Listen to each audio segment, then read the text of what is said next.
Matou wala au lau fio ta male ni tai au. Hallelujah. Thank you, Lord.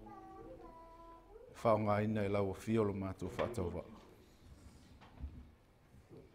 Whaongana ina i lau fio lau au navalea ma le whaatauwa. Ina ia mawhai ona mamoli lo finangalo. Praise God. Praise you, Lord. Ina ia mawhai ona avatu lo finangalo. Se mea te finangalo ai a te i mātou tama. Ina ia whaalele ia tili ai la mātou sa walinga tama. Ina ia mawhai ona mātou wanga i atu i lau a fio. Mau tātou whaatasi ma oe whaavavau tama. Praise God. Ia tū mau i lau a fio le vi inga tama. Nei, māso umai o le whaavavau. Amene, mamene. Whaataiti. Ia, toi whatalo whatu si tātou ainga nei tai au. Whapitoa foi whatalo foi nei tina fo whapeon tātou mafuta. Ma lo lava soifua i whapea foi le tua whine i aunga. Fia fio tātou whiloai foi maunga nei tai au. Ai, mana ia moni mak, e kaimio o whai kaula kusipa ia whangale vai po le ale fina ngalo le atua mo ngau. Ngā kau wela o whai kau mea lea. Whai mai. O le fia i le laulang. O le ita i le atua. Ai fia le laulang. Ua ika i le atua. Leanga inga ua i loa ka ngaka ia i kokongo le kusipa ia e manga o mia se malo mo lato. O leang kau mawhai i loa sa ili, ai saua i loa lea tua inga. Kusa ua i loa le lei e lau vaenga ia nga iai li whaenga kuai. E le whaavavau le lalo langi le iai. E ngaka le lalo langi le iai. Nā loa la le na saua i lea tua. Ai, o tatom ta upu nei tai au, e mau mai le peruas fulma lua. E peruas fulma le lua, o lona whai upu mua ma le lua. E peruas fulma le lua,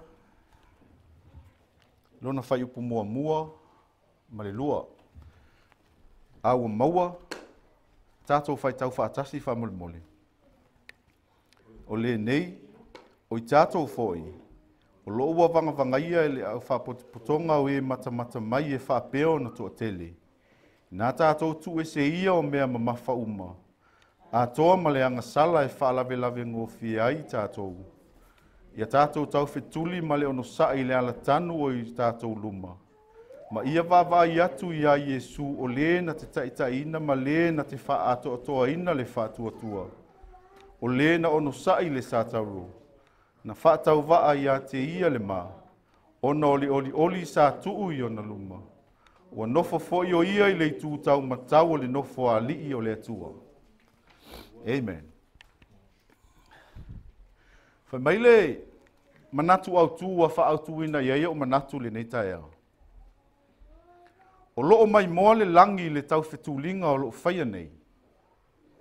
Ai o lea tua lava e toa tasi, le tau la inga ma le tau nuunga. O loo mai moa le langi le tau whetūlinga o loo whaia nei. Ai o lea tua lava e toa tasi, le tau la inga ma le tau nuunga. O te mana tua aso o ula ititi. A alu nei lau ta mai sa le longa. E alu e kala mai se kupe, pe alu foi whakau mea maka, kusa pe o mea ia nga o lai mātou i aso la. A alu la ka mai sa le longa. E ka umai le kaimi e sa wai. Ma ko ula e fai foi ngale kaimi pasi va pe o le pasi o sfurkasi, o le pasi o sfurulua, o le pasi o kasi. Kusa e ka umai la le kaimi e sa wai. I le kaimi a koa la le ua ngofo, ua mako ngofo ai le fali. Ki vai e lele le whaingang whi au. Kusa e mau ke whaalongolongo le o mai a pas. Langa foi o le ua whai mai ia le afo. Ia loka maa. O ki sau po se meo le pasi o sukasi. Kusa la a whapea nge e whai mai ia se o ki ngai le vā le whapea. Alo aki maskako wafi. Ele umi aha aki afi. Ngalo mo e aku wa aki afi ko saule aku. Langa iai le mea le whakan. Ava aila le kaimi aku wal pasi a wa mako la pia e nga venga le lalo pia kifa ku lalo. Ke la ngonga le swinga le afi le pas. Mo se e foi ngale la aku wa. Kusala aku pia ku mai lumal falo le sia inga. E vai la mo ko mai lo mak sa fa i lalo. Kaimi la ku wai alu lo mal mako kudi. Kusa mo ke midi kusa wa ko akolu mako wa. E mo ke midi ko akolua. E vai po ai mo ko inga. Kusa ile whaanga ka inga le ia mako. E iai mea aila sa marko inga. Kusa aleongi pepa chemen pan. Po sfang wingu. Fo inga le kusa ile ngau le iai. Kusa makua i le ia se whaingangi bia. Langa laifi alu i ole mele sa marko inga. E vai lai lumar mako vale. Wa ngau kusa e ke laku. E ke leko popole pe ke sulu se maalang wa umanga kangu lele. Kusa wa uma lenga kangu. Or ka ngaka lai mua i orko inga. Kaka wila ngai laki. Kusa ile au mainga i lau fai kau le tusi la e peru. Mai a ile amakanga. Kusa e sili ese a Yesu i mea uma. Kusa po leale ko akele o ka ngaka i e kongo kuspa ia. E sili ese a Yesu. Langa foi ese le awala le nga kusa ile sawa Yesu ele ngaka nga momo ai Yesu i le kau whekulinga le kau ke ka momo ai. Anga koe keu ma le ala mo kako. Amen. Kusa le sawa Yesu sa wai ele whapea nga whaia Yesu mea nga o ngaia. Kusa nga fina ngalo le leile atua ia au mai Yesu inga ia whaola inga i kako. Saulola ia lea kusa I ila kako wa aila I le fai upu lea, kusa le fasi fai upu lea wa fai ngei ma au kua kako whamai. I nā tātou tu e se ia o mea ma mafa uma, a toa ma le anga sala, e whaalawe ngō fie ai tātou, I a tātou tau whetuli ma le ono sai I le ala tanu o I o tātou luma. Kusa, o le mea le kau kei ai, kusa le mea le wa mai e paulo I, kusa le vali mai e paulo I le o langa le kau kei ai, kau whaafai ngō fie mai, peia se kau whekulinga.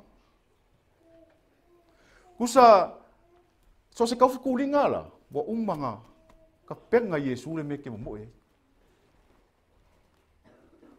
ke le ko pole ke we su pa wal mea ba ai sa o ia Yesu e ke ba ai sa le tua ma e mo e le anga ia me fa la vela ve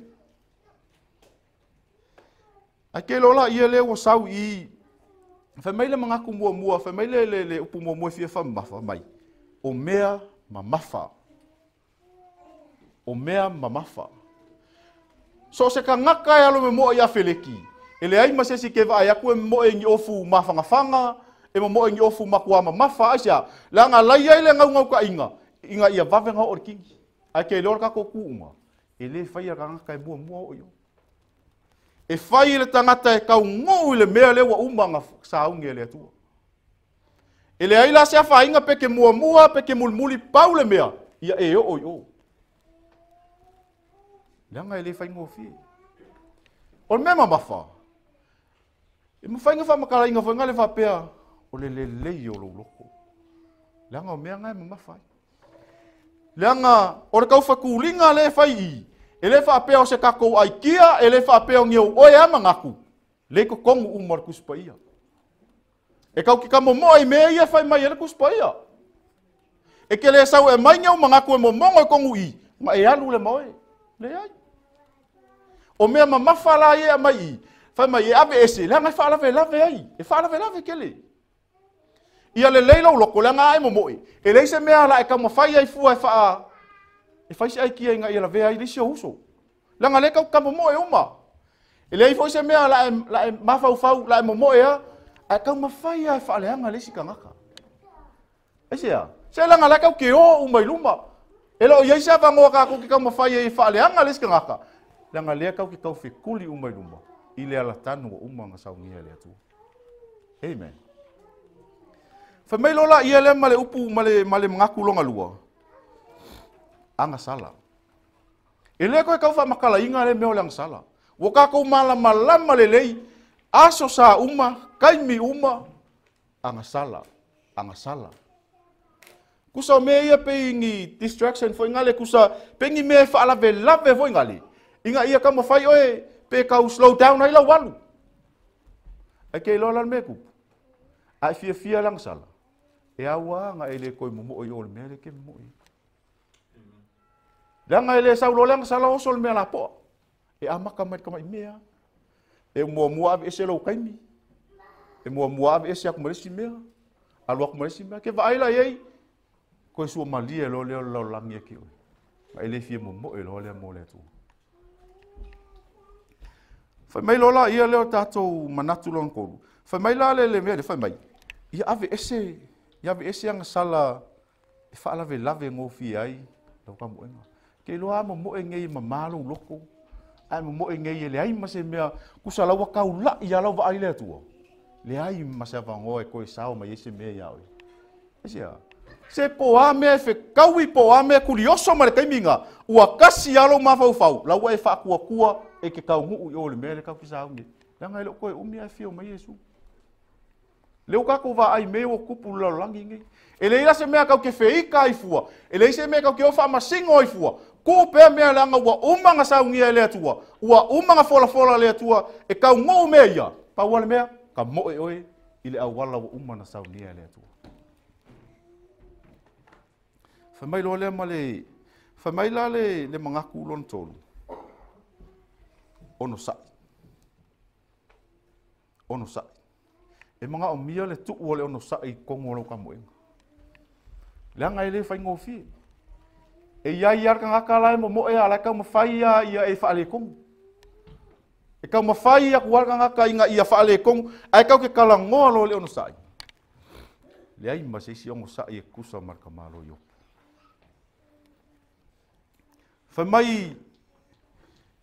Whamai le kala le, ngō whai kau le kala le o le manga ia o le kala le raka le o yopu wā.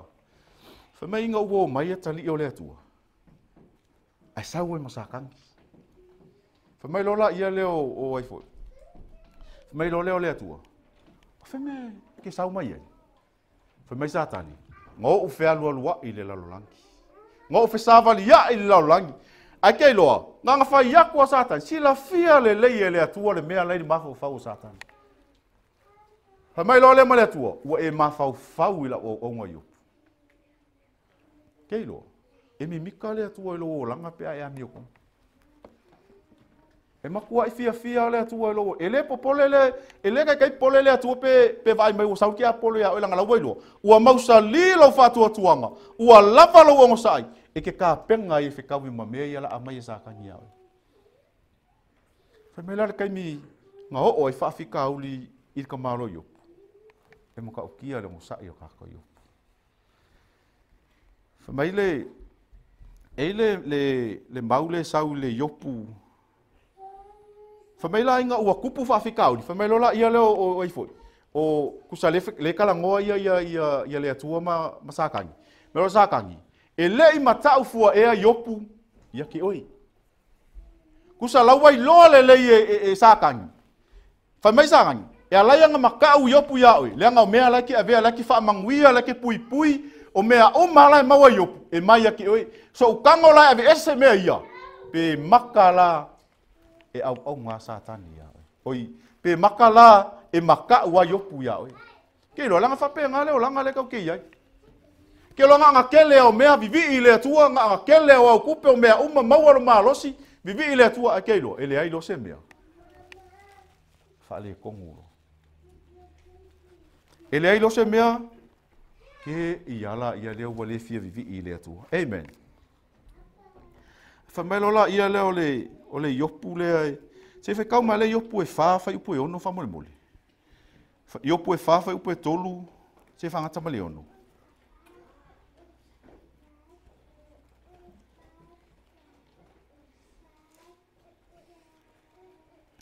Iopu e wha, whai upu e tolu, se wangata ma leono.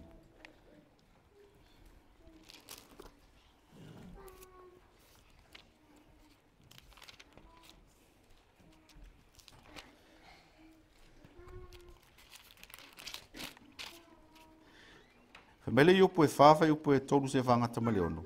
Wha auta mai, na e apoa i atu i tangata e toa tele. Na e wha amalosia li ma vai. O au upu sa wha mautu ina ai le sa tau te wateva. Na e wha amalosia fo i tuli vai sa vai. A o le nei, wo o mai a te oe, ua e wha vai ai. Ua papai mai a te oe, ua e atu vale ai. O lou wha atuanga, o lou wha moenga. Ma le tonu o wala. Amen. Keilo, le o koe wha masingo a yopu i. E si vaenga ne. Ke lor kai mi nga ua mai ka malo yopu. E maka o kia. Le kala yopu nga whai le atu. Ke loa nga whai mai ia yopu i le atu mai. Nga whekou yopu le aso nga whai mai.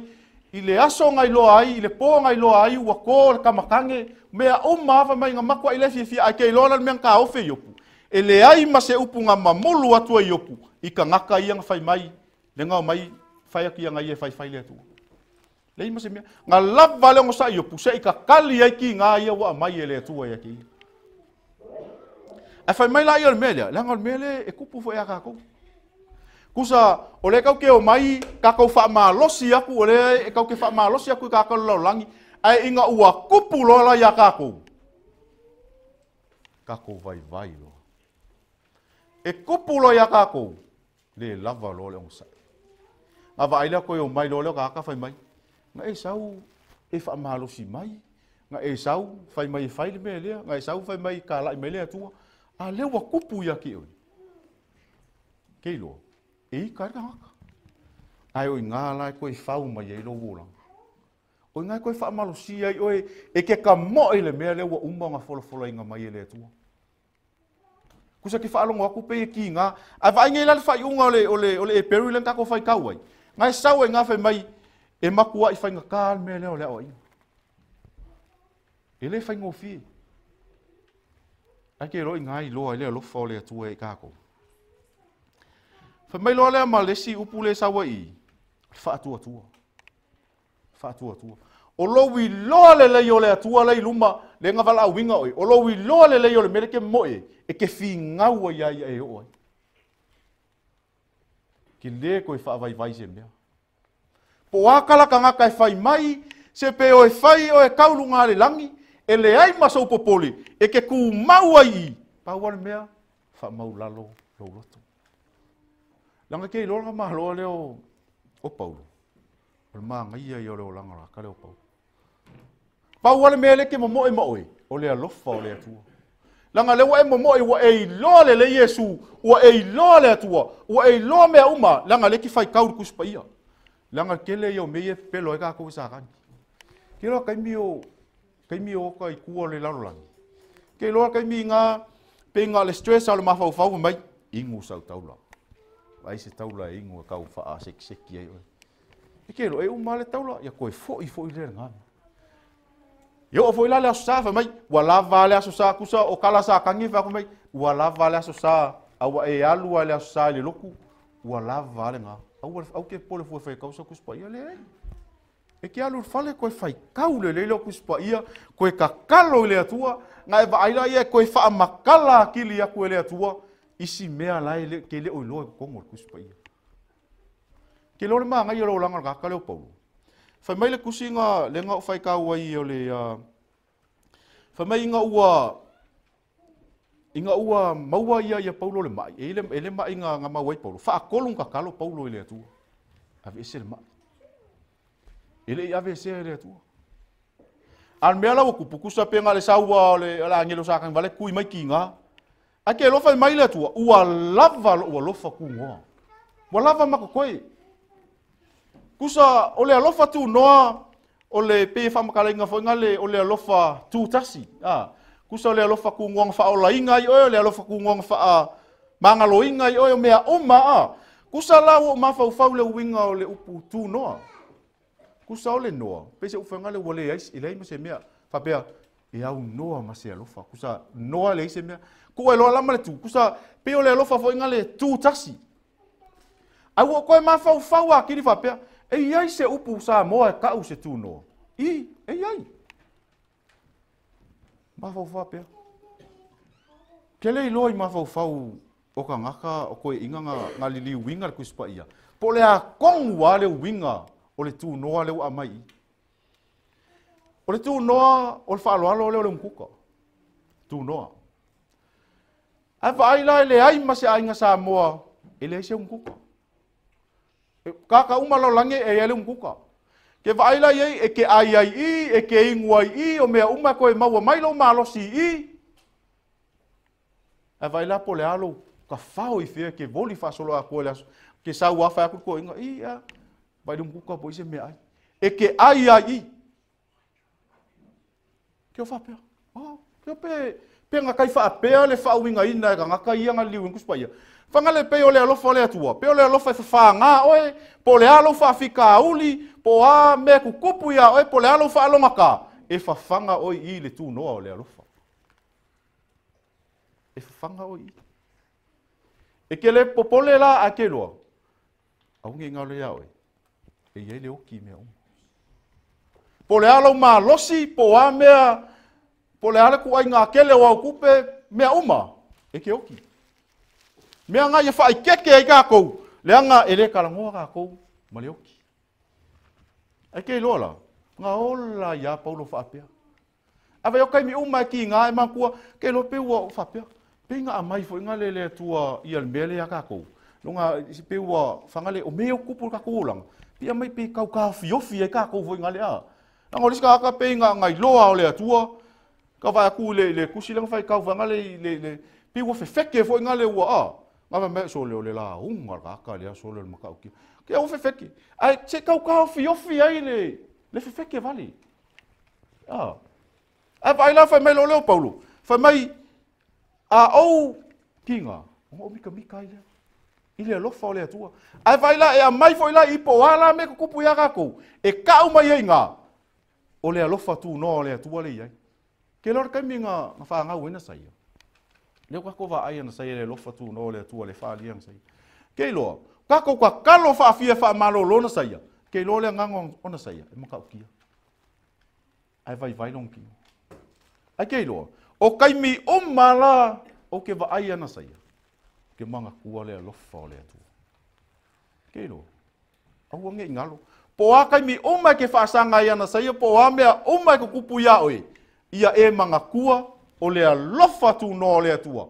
E ke alua ia whapenga, e vai lai koe whaamalosia i oi. E vai ke kui lunga, ke vivi i lea tua aisea. Langa ke ele ku la fo inga ngā kou lea tua. Manga kua sa ia le kama ngā scholarship. O lea kali o whewhi au, ngā scholarship. Ke lola ia lea wa umar scholarship, whai ko olua skama, whailang whaangau. Ai manga o kama e su e nga whailonga.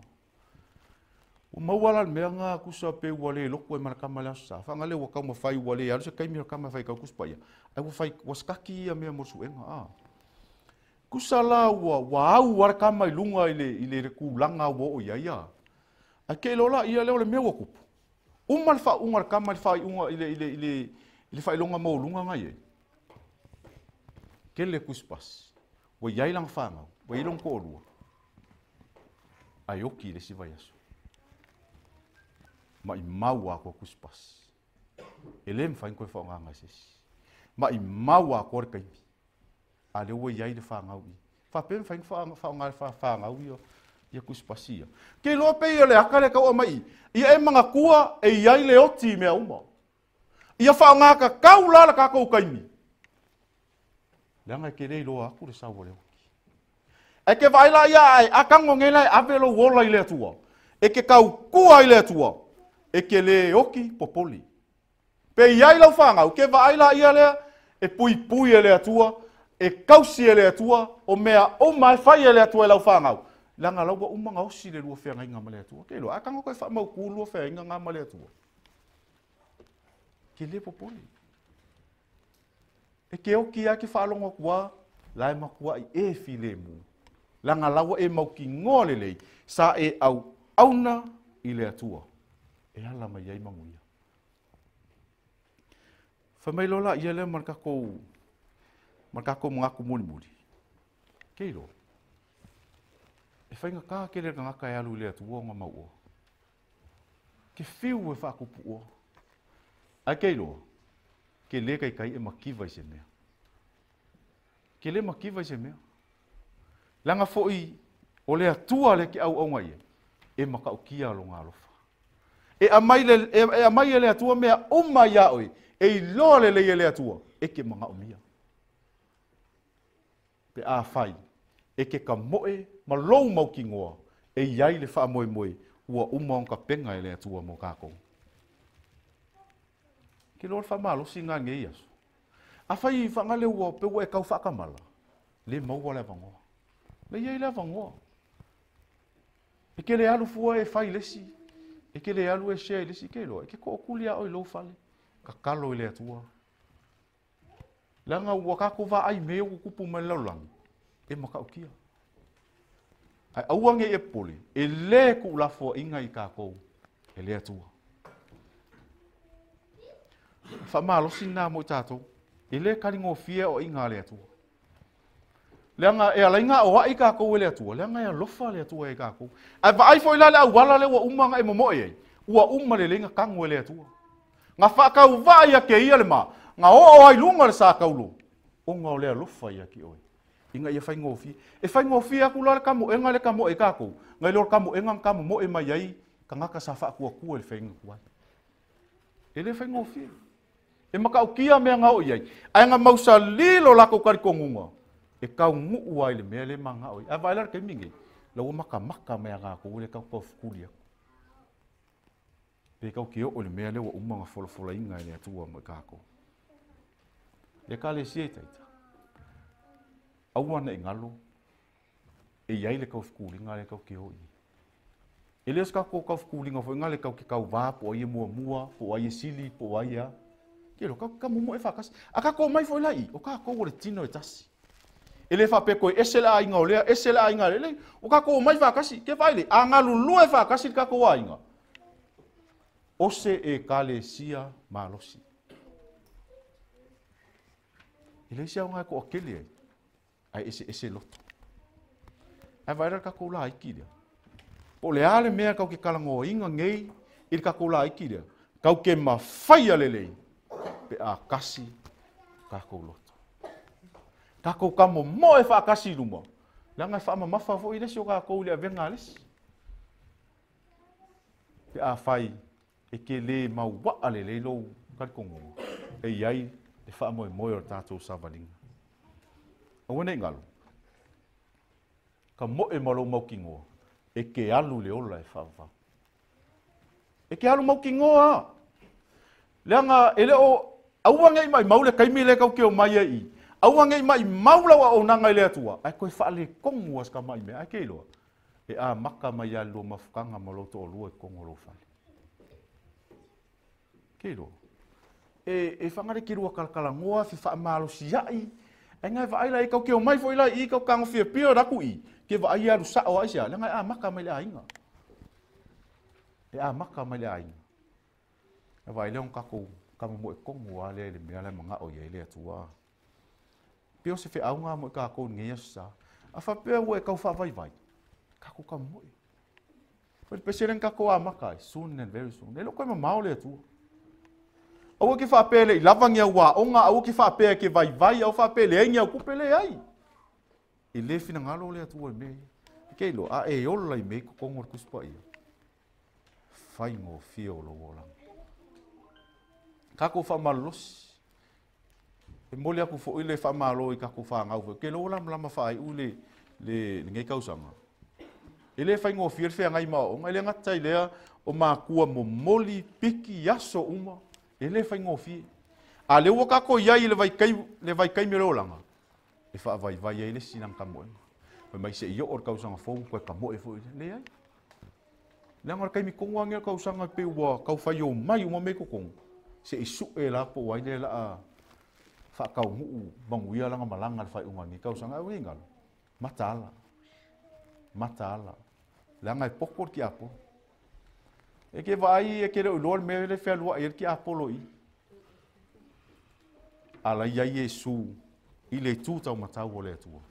O loo whautua mo oe ma u yaso umor tātou oe. Honor suafa Yesu. Amen.